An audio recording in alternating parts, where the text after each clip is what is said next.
कि मेरा महबूब आज रात किस वक्त आएगा।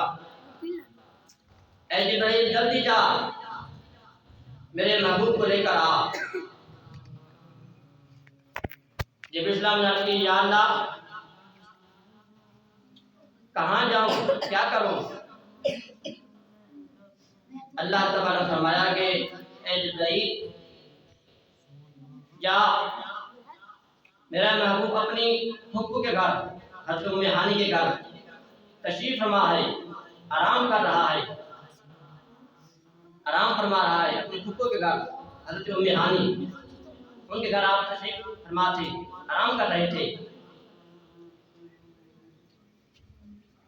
जब इस्लाम जब गए देखा कि कमरा बंद है, आप अंदर आराम फरमा रहे हैं। आज की या अल्लाह तेरा महबूब तो सोया हुआ है, आराम फरमा रहा है, अब कैसे बिदार करूं, तेरे महबूब को कैसे बिदार करूं। अल्लाह तो फरमाया कि ऐ जिब्राइल दवारी का खटाना, महबूब को परेशान नहीं करना, बिदार ऐसे नहीं करना जैसे आम लोग बिदार करते हो, दरवाजा खटखटाते हो, ऐसे नहीं मेरे महबूब को बिदार करना। जब इस्लाम ने की हालत में कैसे बिदार करूं, कोई तरीका तो बताओ। अल्लाह ने फरमाया कि ऐ जिब्राइल जो उस कमरे को दीवार में सुराख है ना, उस सुराख से जाना है, दीवार के सुराख से जाना है। जिब्राइल की या अल्लाह मेरे 600 पर हैं, मेरे 600 पर हैं, मैं कैसे सुराख से जाऊंगा, सुराख से कैसे जाऊंगा, मेरे तो इतने बड़े पर हैं, पर इतना मेरा कद है। अल्लाह ने फरमाया अपने परों को समेट ले, अपने परों को इकट्ठा कर ले, समेट ले। जो उस कमरे जहां में महबूब सोया हुआ ना, उस कमरे जो सुराख है वहीं से जाना है। जब अंदर चले गए फिर अर्ज़ की या अल्लाह अब मैं अंदर आ गया हूँ, उस सुराख से अपने परों को समेट कर अंदर आया हूँ, अब क्या करूँ, कैसे उठाऊं, कैसे तेरे महबूब को बिदार करूं। अल्लाह ने फरमाया कि जिब्रील जो तेरे होंठ है ना, ये कपूर के ठंडे होंठ, कपूर वाले होंठ हैं, ठंडे होंठ हैं, ये अपने होंठ मेरे महबूब के तलियों को लगा, मेरे महबूब तलियों को बोसा दे। जब तू बोसा देगा मेरा महबूब उठ जाएगा, मेरा महबूब उठ जाएगा, बेदार हो जाएगा। जब वो जब इस्लाम ने ऐसा किया तो महबूब बेदार हो गए।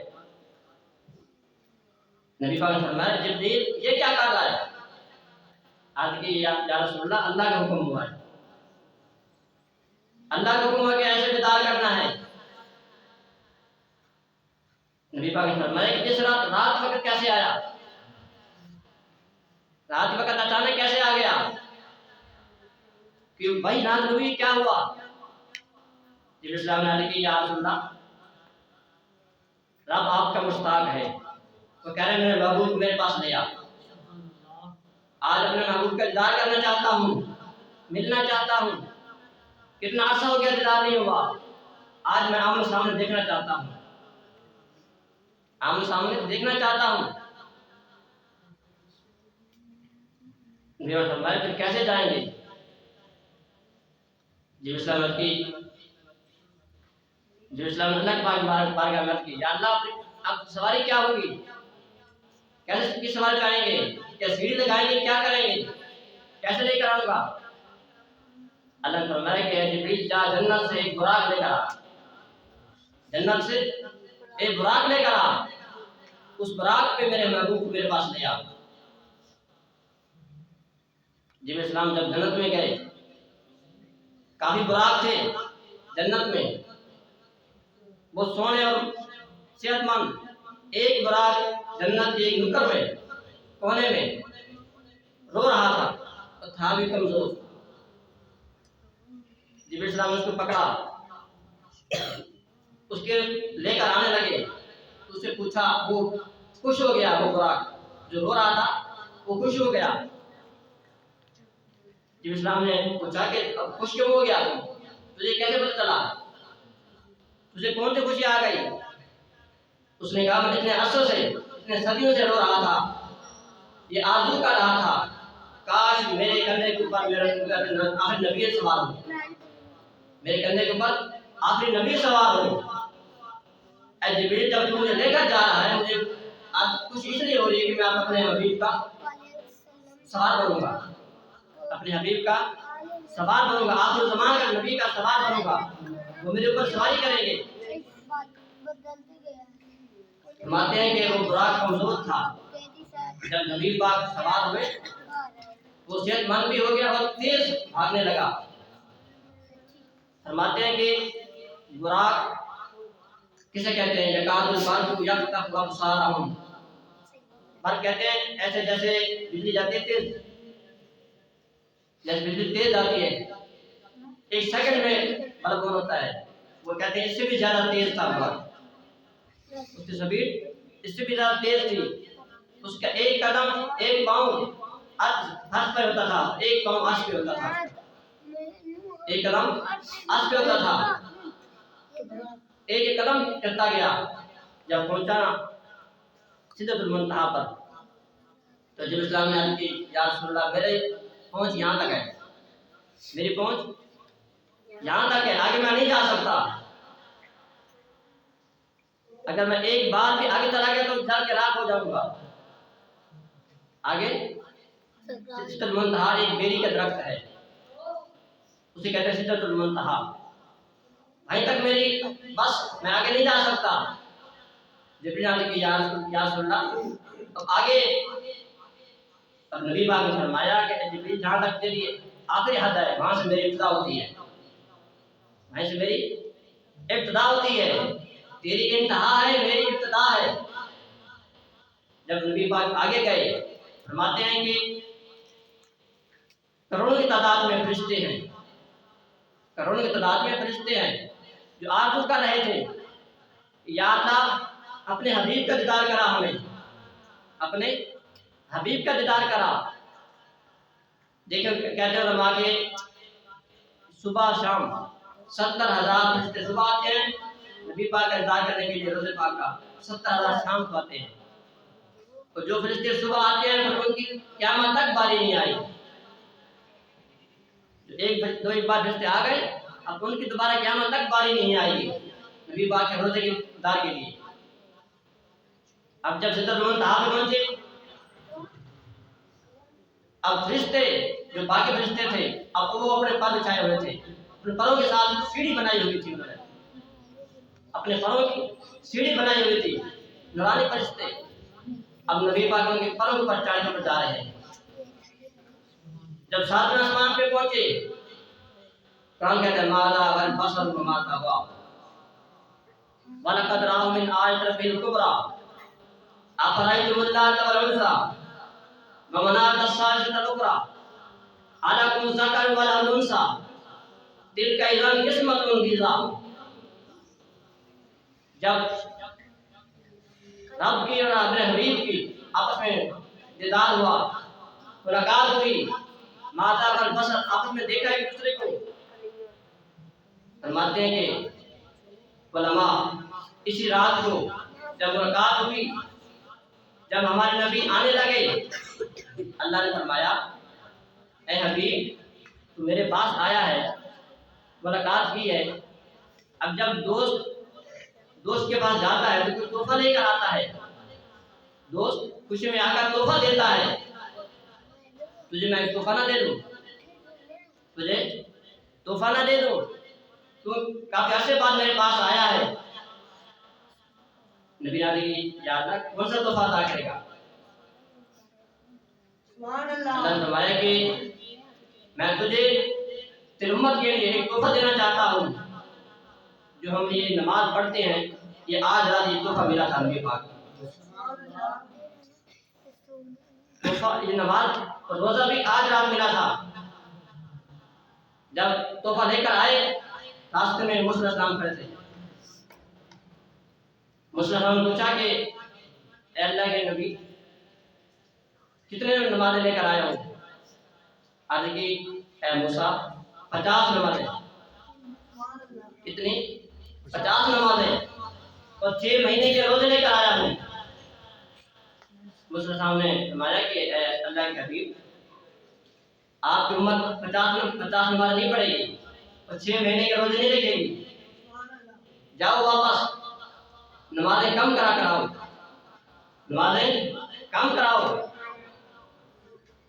नबी पाक फिर वापस गए अल्लाह पाक की बारगाह में, आज की या मौला मेरी उम्मत इतनी नमाजें नहीं पढ़ेगी, नमाजें कुछ कम कर दो। अल्लाह ने फरमाया कितनी नमाजें पढ़ेगी? या अल्लाह कुछ कम कर दो, मेरी उम्मत कमजोर है, इतनी नमाजें नहीं पढ़ेगी। अल्लाह ने फरमाया जाओ 5 नमाजें अता करता हूँ, 5 नमाज देता हूँ, जाओ। जब वापस आए अल्लाह ने फरमाया कि ऐ हबीब, नमाजें तेरी उम्मत 5 पढ़ेगी, सवाब 50 कर दूंगा। नमाजें 5 पढ़ेगी, सवाब 50 नमाजों का दूंगा। और रोजे 1 महीने के रखेगी, सवाब 6 महीने का अता दूंगा। ये आज रात सुबह मिराज है। मिराज का मतलब बुलंदी, ऊंचाई। इस रात अल्लाह के हबीब ऊंचाई पे गए, आसमान पे गए, बुलंदी पे गए, अल्लाह से मुलाकात की। काफी नबी हैं जिनको अजीम तोहफे मिले, अजीम तोहफे मिले अल्लाह की तरफ से। हमारे नबी को ये नमाज तोहफे मिले, ये अजीम तोहफा है। ये देखो, नमाज अगर कोई बंदा किसी तोहफा देना तो तोहफा कबूल करना चाहिए और तोहफे का एहतराम भी करना चाहिए। हमें भी नमाज का अदब एहतराम करना चाहिए। जैसे कहते हैं ना, न जन्नत की गलियों में देखा, न जन्नत की गलियों में देखा, मज़ा जो मोहम्मद की तलियों में देखा। जब इस्लाम ने गोश्ता दिया ना तो ये शायर लिखता है, न जन्नत की गलियों में देखा। जब इस्लाम तो जन्नत में आते थे, उनको पता था कि जन्नत की कितनी गलियां हैं, कितनी चौड़ाई जन्नत है, कितनी लंबाई जन्नत है। कहते हैं न जन्नत गलियों में देखा, मज़ा जो मोहम्मद की तलियों में देखा। इसी तरह हमें भी ये तोहफा कबूल करना चाहिए। देखो, मस्जिदें पक्की हैं, हमारे ईमान कच्चे हैं। पहले मस्जिदें कच्ची होती थी, ईमान मजबूत होते थे, ईमान पक्के होते थे। ये भी क़यामत की निशानी है। नबी सरकार ने फरमाया कि साहब ने की या रसूल अल्लाह, क़यामत कब आएगी?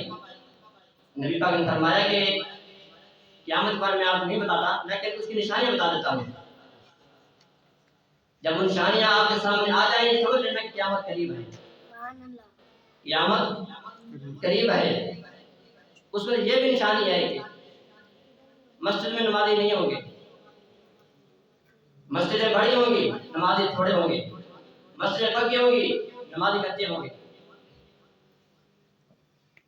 देखो, अगर खुदा न खास्ता यहीं पे आप कोई फंक्शन करते हैं, कितने लोग जमा हो जाएंगे? शैतान खाना करते हैं, कितने लोग जमा हो जाएंगे? जब मिलाद करते हैं तो देखिए कितने लोग हैं। इसी तरह हज़रत नबी पाक ने फरमाया, ऐ जिब्रील, तेरी उम्र कितनी है? तेरी उम्र कितनी है? जो इस्लाम ने आज की या रसूल अल्लाह, मुझे ये नहीं पता, लेकिन एक सितारा 70 साल बाद निकलता था, जहाँ से सूरज निकलता है, तो उसको मैंने 72,000 मरतबा देखा है। 72,000 मरतबा मैंने देखा है, इतना मुझे पता है। नबी पाक ने फरमाया, अगर वो सितारा आज देख ले उसे पहचान लेगा, अगर वो सितारा आज देख ले उसे पहचान लेगा। जो इस्लाम की या रसूल पहचानूंगा जिसको मैंने 72,000 मरतबा देखा है, अभी नहीं पहचानूंगा। नबी पाक ने अपने सर मुबारक से वो दस्तार हटाई तो सामने वो सितारा नजर आया। उस सितारा खुद नबी पाक थे। नबी पाक आए बाद में है, लेकिन कहते हैं ना अव्वल आखिर, आए बाद में लेकिन जाहिर पहले थे। फरमाते हैं कि मैंने बाबा आदम सलाम को पैदा जब बनाया गया तो उस वक्त मैं मौजूद था, मैं देख रहा था। नबी पाक खुद फरमाते हैं उस वक्त मैं देख रहा था, मुझे जाहिर नहीं किया गया। लेकिन अल्लाह के नबी, देखो अगर हम नमाज पढ़ेंगे आखिर ज़मान नबी की आंखों ठंडक हो जाएगी। नमाज एक जन्नत की चाबी है, नमाज दीन का सुकून है, नमाज अंधेरी कब्र की तलाक है। देखोगे नमाज जो बंदा नमाज पढ़ता है, जब वो नमाज शुरू करता है सुभान अल्लाह व बिहम्दिही पढ़ता है तो फरिश्ते उसकी आवाज़ सुनते हैं। अगर वो वुज़ू करके मिसवाक करके नमाज पढ़ता है तो फरिश्ते उसकी मुंह की खुशबू सूंघते हैं, उनको ये कस्तूरी से ज़्यादा लगती है। फरिश्तों को इंसान के मुंह की जो स्मेल होती है ना, वो खुशबू से ज़्यादा लगती है, अच्छी लगती है। अगर हम नमाज ना पढ़ें, अपने आप को मुसलमान भी कहें, क़यामत वाले दिन ये मस्जिदें उस बंदे के बारे में गवाही देंगी जिसने ये मस्जिद आबाद की होगी। फरमाते उलमा के जो बंदा नमाज नहीं पढ़ता, मस्जिद के करीब रहता है, क़यामत वाले दिन ये मस्जिद उसके गिरबान पकड़ेगी, उसका गिरबान पकड़ेगी। आज कर या अल्लाह ये बंदा मेरे के करीब था, मेरे करीब था लेकिन नमाज नहीं पढ़ता था। अब जो बेनमाजी के सजा, या अल्लाह इसको सजा अता फरमा, जिसके बारे में मस्जिद गवाही दे रही ये बेनमाजी था, अब क़यामत उसे क्या बनेगा। इसी तरह दुआ कि अल्लाह ताला हमें सच्चा पक्का नमाजी बनाए और आज रात सारे इबादत करो। ये बड़ी रात है, इस रात जो बंदा नमाज नफल पढ़ के दुआ मांगेगा अल्लाह पाक उसकी दुआ कबूल फरमाएगा। और सलात तस्बीह जो बंदे पढ़ते हैं, 2 रकात करके पढ़ सकते हैं और 4 रकात इकट्ठी पढ़ सकते हैं। 2 रकात नमाज सलात तस्बीह नफल, वो तरफ किबला शरीफ को बन के अल्लाह पाक के अल्लाह अकबर ये नियत करे और पहली रकात में अलहम्द पढ़ के 3 मरतबा कुल शरीफ, दूसरी रकात में भी अलहम्द पढ़ के 3 मरतबा कुल शरीफ। अगर 2 पढ़ेंगे फिर भी ये रूटीन रखेंगे, अगर 4 पढ़ेंगे फिर भी यही, पहली रकात में 3 मरतबा, दूसरी में 3 मरतबा।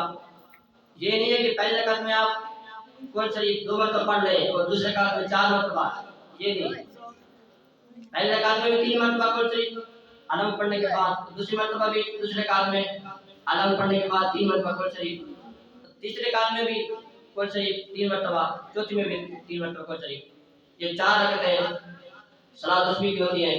जो बंदा पढ़ता है उलमा फरमाते हैं कि उसके पिछले साल के सारे गुनाह माफ कर दिए जाते हैं, पिछले साल के सारे गुनाह माफ कर दिए जाते हैं। जो बंदा 4 रकातें सलात तस्बीह पढ़ता है, 2 के पढ़ सकता है, 4 के पढ़ सकता है। दुआ कि अल्लाह ताला हमें आज रात इबादत करने की तौफीक अता फरमाए और 5 घंटा नमाज बाजमात पढ़ने की तौफीक अता फरमाए और मस्जिद को आबाद करने की तौफीक अता फरमाए। ये ना हो कि जब बड़ी रात आए तो इबादत करें, सारी रात कुरान पढ़ते रहे, नमाज पढ़ते रहे, जब सुबह हो सुबह की नमाज भी ना पढ़े, बाकी 5 नमाज भी ना पढ़े, साल के बाद जो जैसे आगे शब बारात आ रही है उस रात हम सब मिलकर सारा इबादत करें, बाकी नमाजें वो गई, ऐसे नहीं हो। ये जब नमाज शुरू करनी है तो फिर ये पक्का नमाजी बनना है। नबी सरकार फरमाते हैं कि अपनी उम्मत को क़यामत दिन कैसे बचाओगे, अपनी उम्मत को क़यामत दिन कैसे पहचानोगे? नबी पाक ने फरमाया कि मेरी उम्मत के वुज़ू वाले आज़ाद चमकते होंगे, मेरी उम्मत के वुज़ू वाले आज़ाद चमकते होंगे। इस वजह से मैं उनकी पहचान दूंगा कि ये मेरी उम्मत है। जो बंदा नमाज भी ना पढ़े, फिर अपने आप को मुसलमान भी कहे, अपने और हुजूर का उम्मती भी कहे, गुलाम ये रसूल में मौत भी कबूल है, नमाज में पता नहीं है, दावे कर रहा है गुलाम ये रसूल का, तो जिसका तू गुलाम है वो तो नमाज में हुक्म दे रहे, नमाज पढ़ नहीं रहा, ये कैसे तेरी गुलामी हो गई? दुआ है कि अल्लाह ताला हमारा ये आज के दस दस बारगाह के मंजूर फरमाए, हमें सच्चा पक्का नमाजी बनाए और अल्लाह पाक के बच्चों को इल्म में कामयाबी अता फरमाए। वाखिर दावाना अल्हम्दुलिल्लाहि रब्बिल आलमीन।